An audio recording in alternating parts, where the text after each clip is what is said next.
Don't take it. It's a miracle and a glory and the greatest thing to ever happen. So they say. And it'll probably become the law soon that you have to take it. They'll have you swallow a little capsule when you're still a baby. Probably at the same time you're getting your inoculations. The piece of the thing in there weighs only a few grams and will be plucked out of a little pool that will probably be installed in every hospital soon. Those couple grams are more than enough for it to happen. Sure, you'll never get cancer. You'll live until 150. You'll have stronger bones and a more resilient immune system. You'll probably never need glasses or a hearing aid. If you lose something small like a finger, in half a year, you'll have it back. If you lose your whole arm, in 2 years, you'll have it back with nearly full functionality. It's the sort of miracle that's believable enough to catch on. It won't solve all our problems, and it'll even create a few more, like overpopulation, like we never saw coming. But it works, and it's cheap, and it's plentiful, and that's all we need.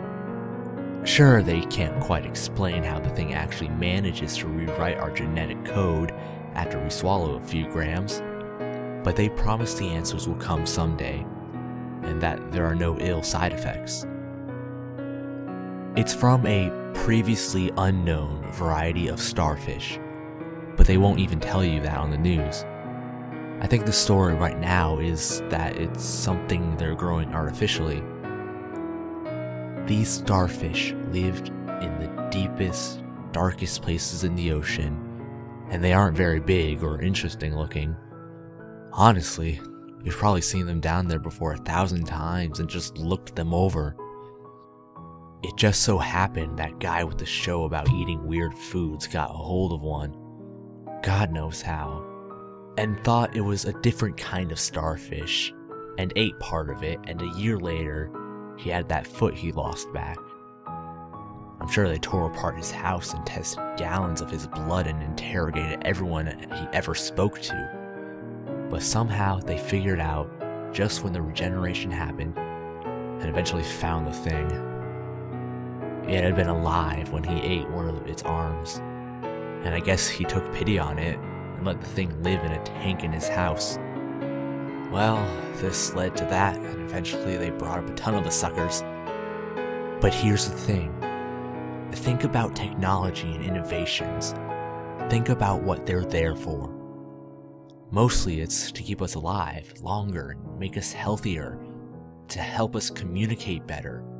What if, as a race, we'd already had the ability to communicate via thought? What if we were naturally incredibly hardy and long-lived? What if we started out having everything we needed without having to do a bit of work?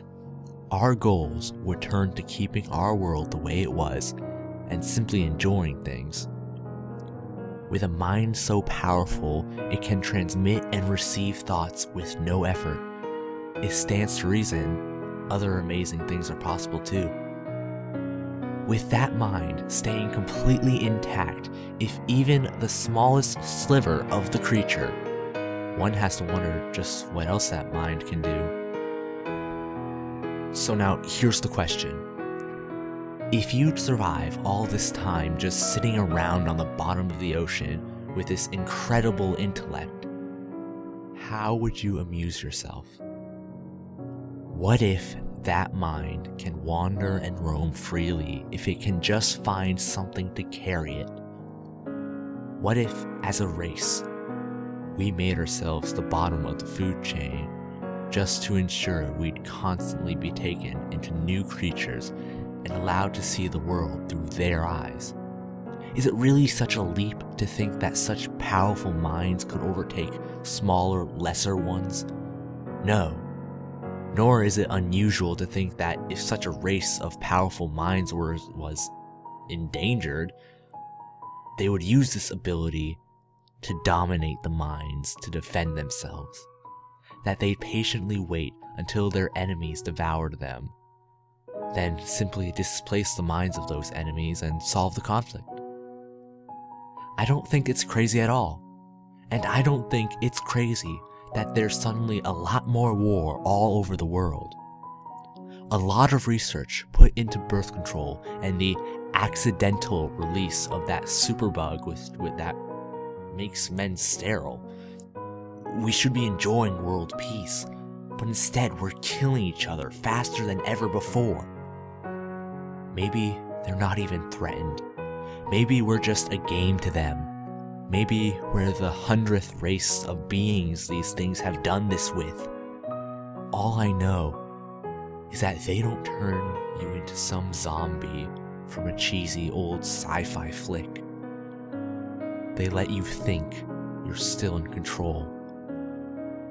That what they want you to do is actually what you want to do. It all seems so natural, so right. Then we're in World War III, and the only thing the bombs won't scorch clean is the floor of the ocean. Don't ask me how I know all this, and don't take that pill.